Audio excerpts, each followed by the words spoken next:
What's up, everybody? Welcome to the Putemup Podcast, episode number 10 for 2022. Ladies and gentlemen, we have a good show today. Like always, there's not a good show that we won't give you, that's for sure. But I can't do it by myself.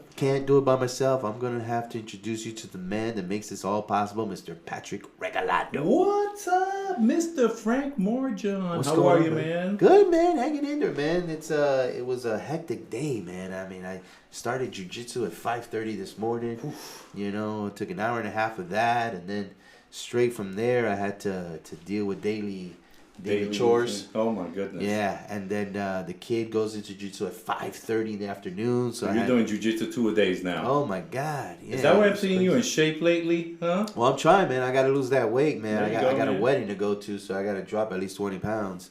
And the wife is doing the same thing. Her way of losing weight is different than mine's. It is, huh? Yeah.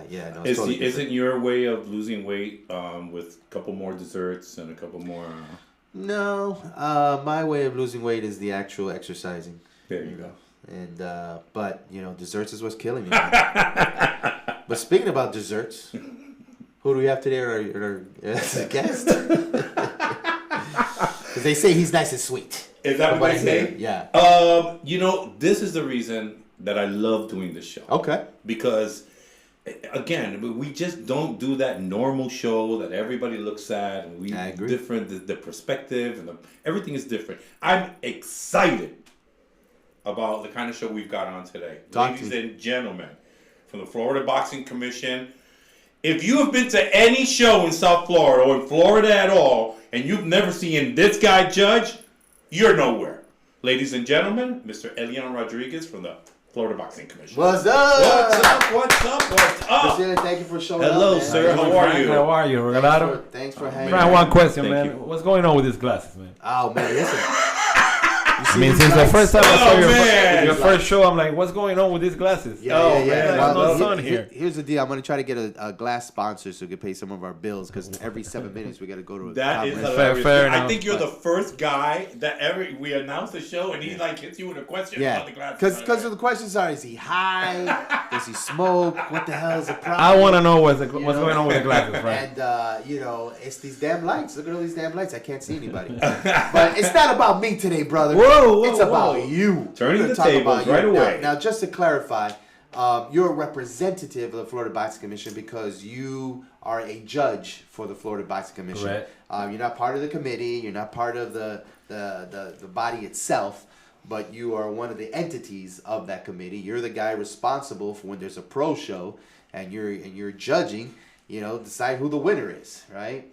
But you're more than that, man. And I'm excited to have you on there because for people who don't know you, go ahead and give yourself an introduction. How you started into the martial arts, what you do for the martial arts itself, and how long you've been doing it. Well, I started doing Judo since I was like 15 years old in the Dominican Republic.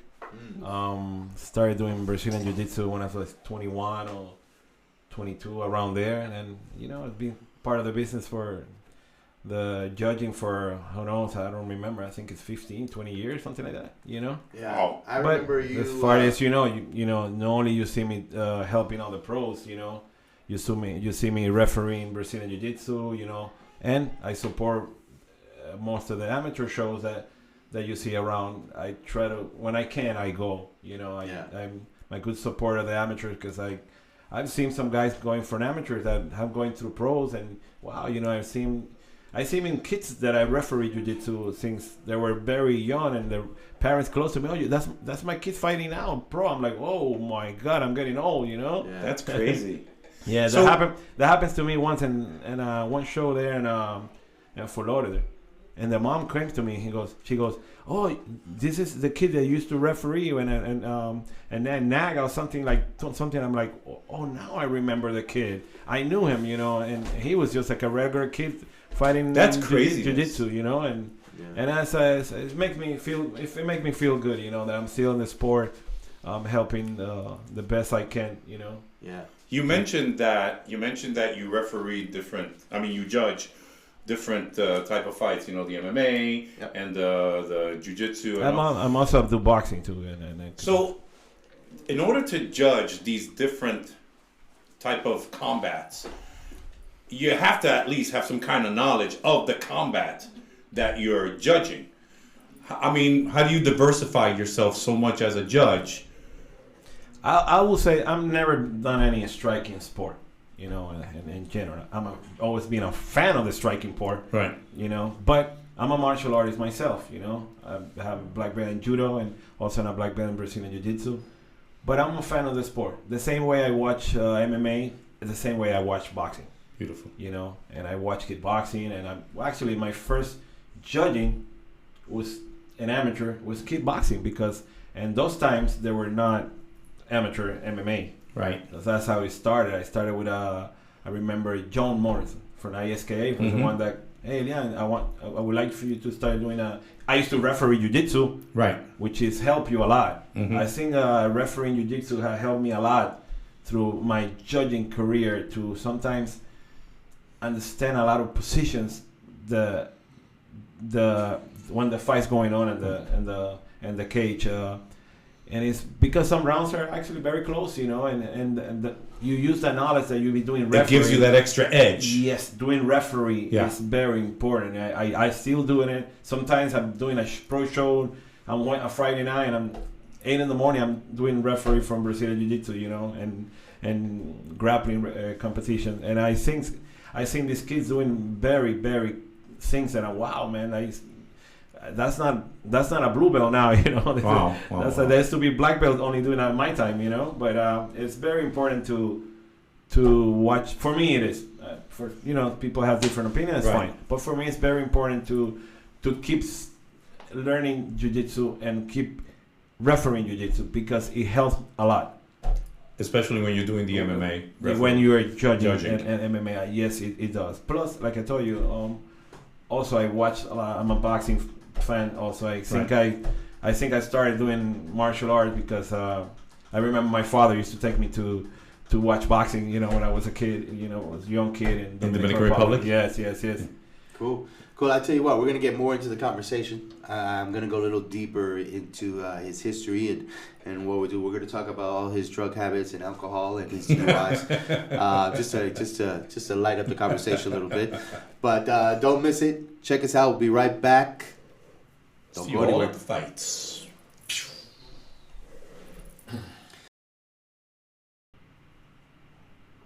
Welcome back, everybody. Putemup Podcast. Check us out on the website, putemuppodcast.com. Anywhere you get your podcasts, Apple, Google, and if you feel like Spotify. looking at us, just go ahead on YouTube. Yeah, you want to check us out? Go to Take a YouTube. look at that guy. Look at that guy right there. Yeah. The guy with the glasses that I just got, questioned about, Hopefully you get a sponsor after this, right? Yeah, I got to get me a Sunglass Hut after There this. you go, man.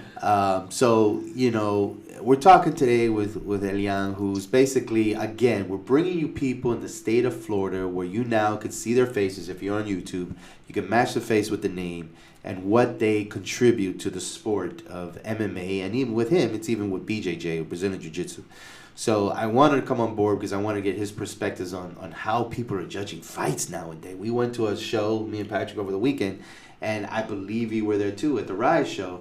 And again, Rise is getting some publicity, but Jesus Christ, I mean, there were some fights where a guy was mounted on top of him for like 10 minutes, and they gave it to the other guy. I'm like, what fight were they watching? So I wanted to get your perspective on why are there bad judgment calls? What is the reason for that? I remember at least one fight that I remember when it finished. I was not judging the fight, I was just there waiting for do the pro shows, and I'm like, whoa, Rivera. I'm like, oh, what's going on with that? What's going on? That's the right person won the fight. It was just the one judge that has winning the other guy. But right. He had a split decision. I don't. To tell you the truth, I've done a lot of the ISKA, which I started a while ago. I helped the Yuma. Yes, Chip, which is a very, very good man. And I think I judged some show for Global Fighting Solutions. What's the name of the Mike Katusa? Katusa, very nice guys. I just for some reason we never really. I have never judged that many fights for him, Right. But I will be glad to help him out when I can, That's no problem, to try to. I love the amateur shows. Yeah. They're very excited. These people bring a lot of energy. Yeah. And but and sometimes like that, it's just out of your control, Frank. Well, let me ask you this. Let me put you on the spot real quick. When you're sitting there judging a fight, what does the Florida Boxing Commission tell you in order to judge a fight? What are the requirements? What are you looking for? What is it from a judge point of view? For those who don't know, when you're judging a fight, how are you judging it? I judge it, me personally, for my experience. That's not an answer. Hold on a second. It might not be an answer. No. You can't do it by experience, brother. It's what I have been. I've been doing more. Let me ask you, because this is where I get heated. This is where I'm going to start talking shit right now. I think. How in the world did you get your license with the Florida Boxing Commission? What does it take to be a judge at the Florida Boxing Commission? I got my license. Maybe I don't exactly how many years. I don't remember. It's for 1 year though, right? Every year you have to renew it. Yes, sir. Yes, sir. Every year you have to renew it. But the qualifications on getting a license to judge. What are those qualifications? Just fill out an application and pay you $25. It's more than that, but $100. Fine. But well, I'm telling you, about me personally, I've been. No, how did you get your license? Did they give you went on the line? Well, I definitely trailed for almost like a year. Okay. Okay, that's one thing, and also experience. yes. Plus, I was a judge for ISKA as an amateur for a while ago. Okay. So I went maybe. So you came with credentials. You came basically with experience. plus. Okay. So that's good. It was a different commissioner by that time. Right. And I did my what I have to do. I trailed for a while. So now here's my second question. You got your license. You paid your money. You had some previous experience, which is excellent.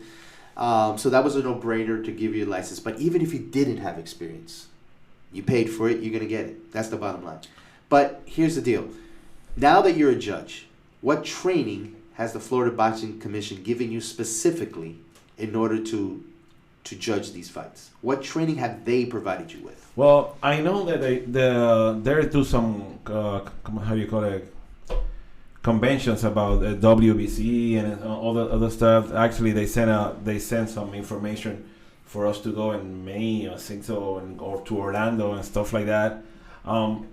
But Frank, I've been doing the sport and following the sport since maybe same as you, and I've been doing Brazilian Jiu-Jitsu and Judo and that. And then when I come to judge fights, I just use my experience, my knowledge, and for everything that I've been watching all my life, But that's a problem. That's a problem because you're doing that based on your experience, and then we wonder why we get other people who don't have that same experience judging a fight and calling it a split decision when clearly the scoring is totally off. Then you're wondering. You're wondering why these people are going, Frank, but 27-30. It happens. It happens. So today, someone. Me with no experience, can I go and become a judge? Get a license. No. You pay for your license. There's no fucking training. There's no training. There might be a. Run my background check? Maybe run a background check? That's good. No. We don't want crazy people working for us. That is a different story. That's law stuff. But I'm sure that just because you're gonna pay, you're gonna be I'm sure absolutely. You're not just gonna be a judge. Did you take a test? I've never heard of before you got your reason I'm saying that is because I've never heard of a course given, or every time you renew every year, they don't give you like a test. And we wonder why. Or anything. So that's why we're asking. I mean. Listen, people just like being a promoter, let's be clear on this, Frank. Please, okay. Please clear the way because all I'm hearing is that you get a license, pay for it. You hear this decision happening, and let's say it happens in the amateur show that you were there, probably a bad decision, yes. But how many times you hear bad decision in the UFC? Yeah, and they use the same judges. Yeah, and they travel them to different because states. They weren't trained. Because they weren't trained. So those decisions, it happens. But no, it's happening because nobody's being trained properly. That's why it's happening. Not just because it happens, it happens. Listen, if you're a doctor and you operate on somebody, you better know what the hell you're doing. Hey, you have a point. You better know what the hell you're doing. You can't just go, well, it happens. He put a knife in and, he cut a vein. Well, this shit happens. No, you're going to get sued. You're going to get malpractice. Listen, Frank. I'm not a perfect person. No, I'm not saying you are. But the God knows you know we ain't. God knows you. But what I do is that whatever something happening in a fight, in an amateur show that I help, or in a professional show, I just focus on my job. Yeah, I get it. Right. I can't be, focusing on somebody else. Here's my point. You should have a guideline as a judge. You should say, okay, in order for me to judge this event, it's not based on my experience. It's based on the criteria in which the Florida Boxing Commission is laying in front of me and making sure I follow. Not based on what you think. Oh, no. So if you tell me now, maybe I said it wrong, but if you're telling me, like, listen. And maybe telling you that my experience sounds wrong to you, but as far like what we're looking at in every round, he always going to be damaged. He's going to be control of the ring. Now we're getting. Let's get there in a second. Story. Let's get so there. Maybe when I say, I want to get on that. Yeah. Maybe when I say experience means because I understand all this. Well, that's what you got to say. I think that's the meat to where we want to go. That's where you want to go. Perfect. Sir, let's go pay some bills, please. Let's go pay some bills. We'll make commercial. We'll be right back. We'll be right back. Check us out. Welcome back, everyone. Putemup Podcast. Check us out. Like us. Share us. Do whatever you want with us. Putemuppodcast.com. We're easy. What can I tell you? We're easy. You know what I'm saying? We're easy. What can we tell you? We're sitting here with Mr. Elian, who, for me, is probably one of the best, if not the best, in the state of Florida when it comes to judging. I have personally been involved in some BJJ tournaments where I single-handedly called him out and said, hey, I need you to come and support and referee and judge. And he's been nothing but 100% supportive with the community, the fight community, whether it be MMA, whether it be grappling, whether it be amateur MMA. So kudos goes out to him for allowing us to see him at work, if you will. But we were going over what it took to judge a fight. And we went back and forth. You talked about your experience. You talked about, that's why you can judge these fights. We talked about what does it take to get a license. Was there any training involved? And apparently, I haven't seen any. But there are some criterias in which you're judging. So if you're sitting there and I'm a fan and I'm figuring out what is this guy looking at, I should be saying, how is he judging this fight? That'll give me a better perspective and understanding as to why you came to your conclusion as to why this guy won. So what I wanted to do, and I guess it was a miscommunication there, I wanted to figure out what those criteria were. You basically knew what those criteria were and said, hey, it's my experience. But if you could break down what are you looking for in an MMA fight, and then we'll go with the BJJ later, but let's talk about MMA. Like, what does the Florida Boxing Commission tell you that you need to figure out these criteria in order to determine who's winning a fight? Well, to further like the rounds, damage, it should be the more important thing. And when you say damage, you mean when you look at the person's face? What was more effective? What was more effective in those 5 minutes or those 3 minutes if it's an amateur show? Yeah. Was the more effective? Sometimes maybe nothing is that much effective because there were no power punches or whatever. Yeah. But sometimes it's always where you're sitting. I can see something that maybe the other judges can't see. Another is ring control. Yeah, hold on. Let's stay with damages for a second. When you say damage, are you considering damage on the face, like this guy's all bloody, or are you looking at the damage? No. The damage can be anything. Leg kicks. It can be body punches. So the type of attack. It can be. Remember, like I told you, I can be sitting down here and maybe I see a punch that I saw that was very damaging to the other fighter. Maybe the other judge couldn't see. Right. So sometimes that's why we're sitting down in different places. That can change. That can change probably and also in a very close round. Okay. You got it? Or what happened the other day in the fight that you were saying, it was just something that, it was not right. But some rounds are close, Frank. Okay.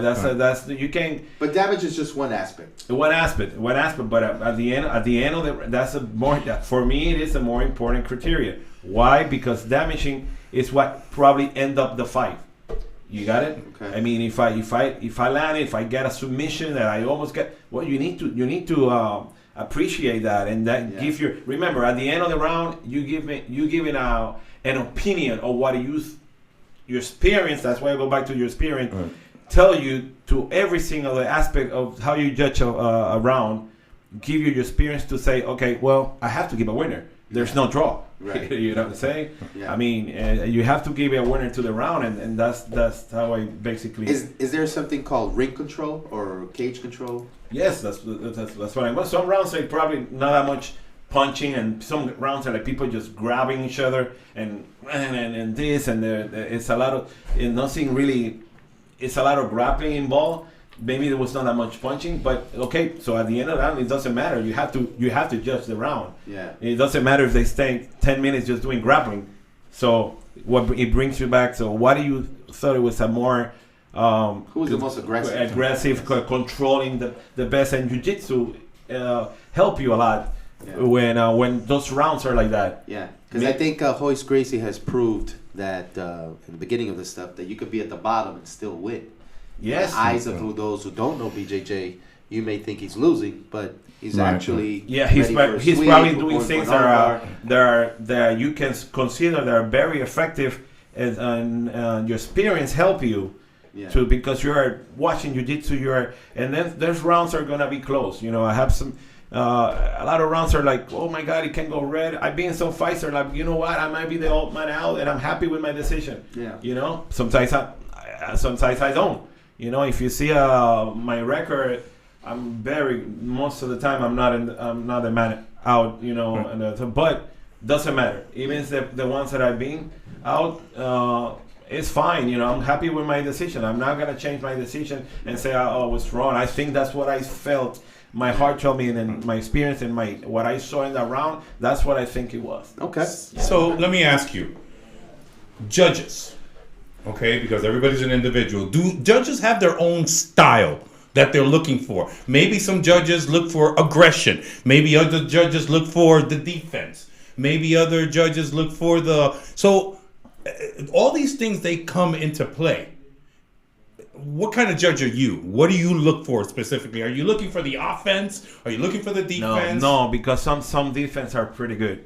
Some fighters are fighting back or moving, and there's some effect in even fighting back. Right. And sometimes the guy's going forward doesn't mean that because he's going forward, he's winning the round. You know, he's probably this is more so that more standing type of occasion, but some guys are very good cutting rings and stuff like that, and because they're moving back on and going defense doesn't mean they're not landing. Right. They're jabbing, they're leg kicking, you know, and stuff like that. So I look at the whole 5 minutes. So you take the whole thing. I take the whole minute. I'm not a judge that forgets about the first 3 minutes and only see something in the last 10 seconds and say, you know, because rounds are, especially in MMA, they're 5 minutes, and amateurs only 3 minutes, or in kickboxing I think it's 2 minutes. Right. An amateur.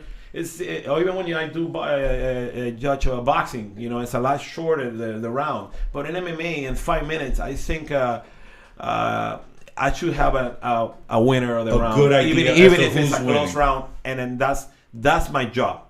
Okay. And my job is to give a winner to the round, and no matter how close it was, it's not my fault that it was a close round that can go blue and red.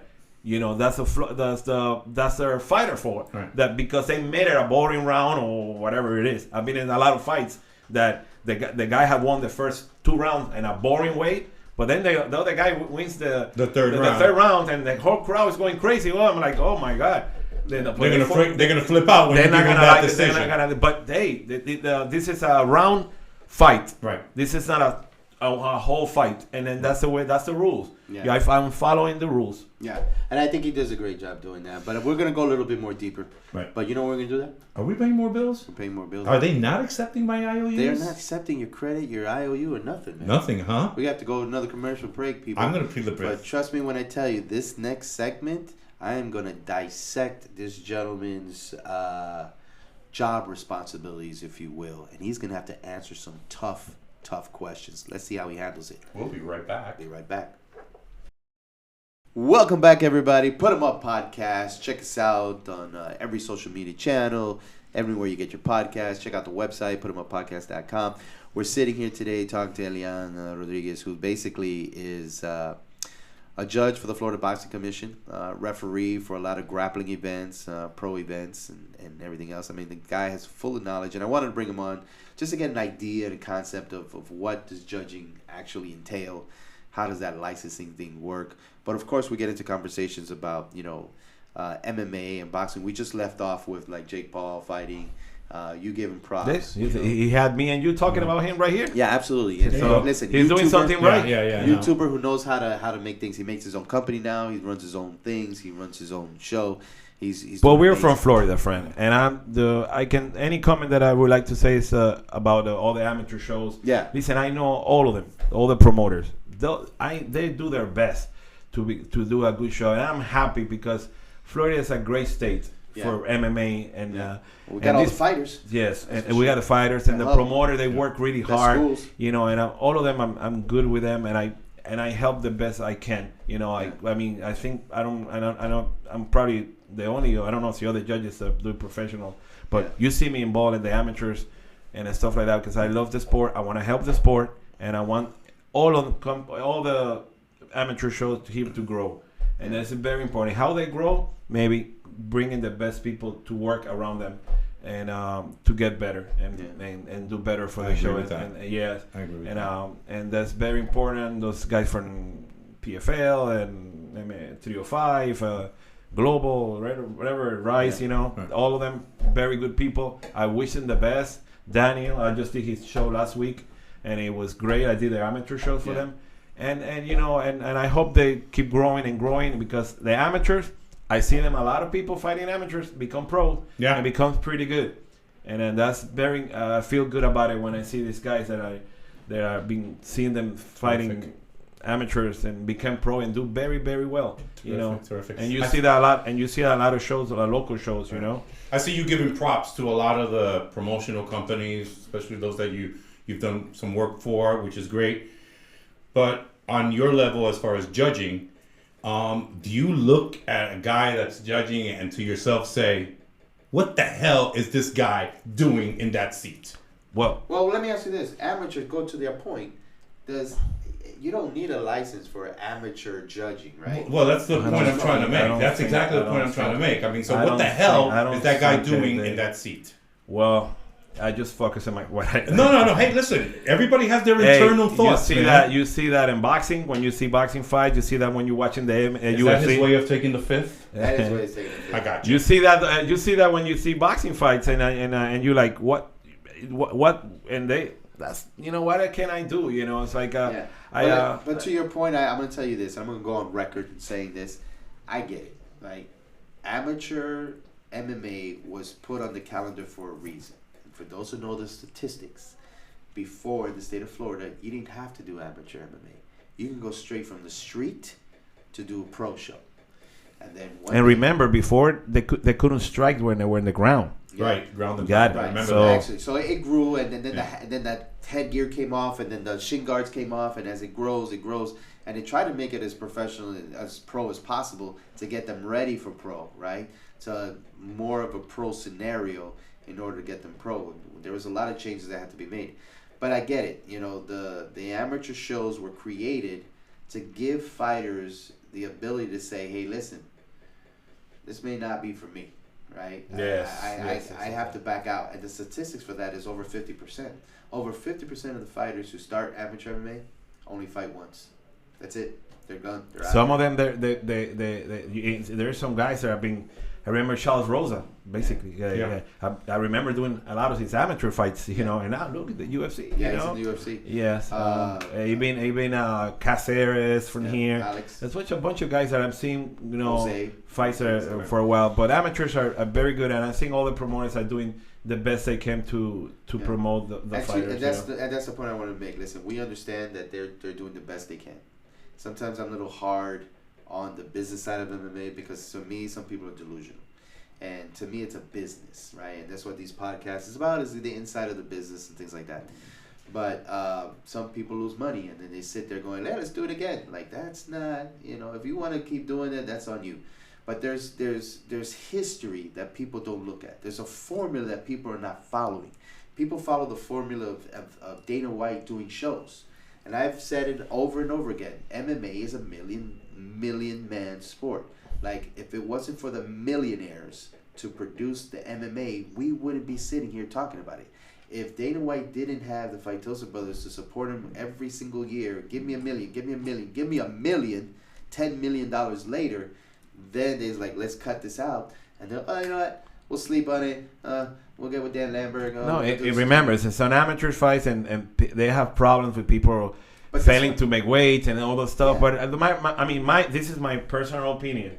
I mean, I just give it what I think. I think the promoters that do the amateur shows here should be trying to dealing with the best academies, the more responsible academy that we have, because we have a lot of them. Okay. You know, and maybe those try to make your chances a lot lower to make sure your fighters show up that day and fight. You know what I'm saying? Right. But if you just get any school from that that those guys are not really. They probably have those canceled fights and stuff like that. Well, let me tell you this, and I'm glad you said that, because here's the statistics. And brother, if you don't know this by now, don't tell me shit unless you figured this thing out was statistically, right? Give me the facts. The fact of the matter is that the top 5 schools in the MMA, top MMA fighters, the schools in which they come from are not MMA. They're fucking Combat Club, which is a mixture of MMA and boxing. Mm-hmm. You have a karate school who has an MMA program. You have another MMA karate school. So now the tables have changed. Before it was all American Top Team, MMA Masters. Well, that's how diverse we are in Florida. We are, and sometimes when you see a guy, guys in a record here of at a 3-0 and a 3-0 from some other states.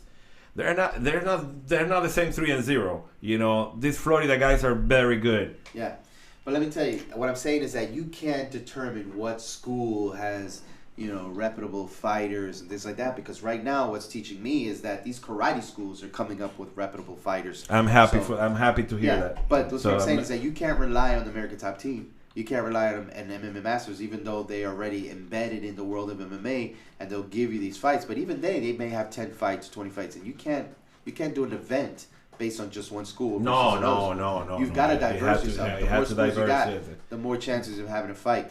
But listen, man, I know we got to wrap. I could be here an hour with this gentleman right here, man. Right. First of all, I want to thank you for coming, man. Thank you for giving 100%. Us your insight. Great guest. Thank you, friends. I know you guys for a long time, and I appreciate it. I just want you to keep helping the sport just like I do. Absolutely. I still train judo and all that stuff, but my main thing is focusing and learning. I watch fights every week. When I'm not doing judging, I watch fights.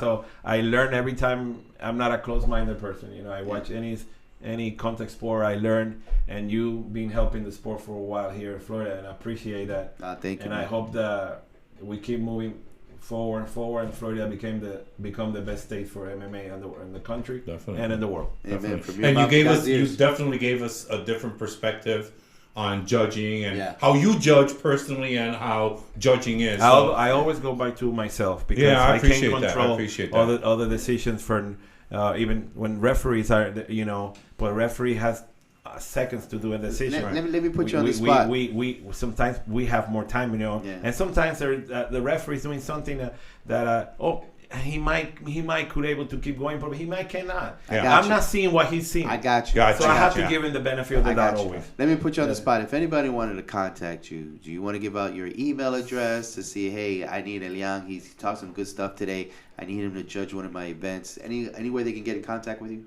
Well, I think every promoter here knows where I am. You're absolutely right. There's nobody. So there's nothing, no problem. I'm glad that I do a few amateur shows for different organization, and I just got contacted this week by the global. I told them, listen, and if I can, if I have a professional show, I can do that. But if I can go, believe me, I will. Absolutely. Listen, if you guys don't know his number or his email address, hey, just go on our website and request it, and we'll definitely share that information with anybody out there. Once again, ladies and gentlemen, hopefully we're bringing you some insight to the game of MMA and to the sport in itself, bringing you the people on board who are behind the scenes, who make things happen. Elian is definitely one of those guys who are the driving force. Promise me something, Frank. Next time I come by, you have a sponsor for your glasses. Absolutely, 100%. All right, that's I like that idea. I think should I take it off just at the end? What? Hell no. We'll do you're gonna take away the sponsor, brother. We'll do another time. Remember, it's a podcast. Nobody can see me at a podcast. You know what I'm saying? Unless they go on YouTube, and they have to go to Putemup Podcast YouTube channel for them to see it. Absolutely. But thank you so much, ladies and gentlemen, for tuning in. On behalf of Elian Rodriguez and Mr. Patrick Regalado, we'll see you at the fights. Thank you, everybody. Put them on.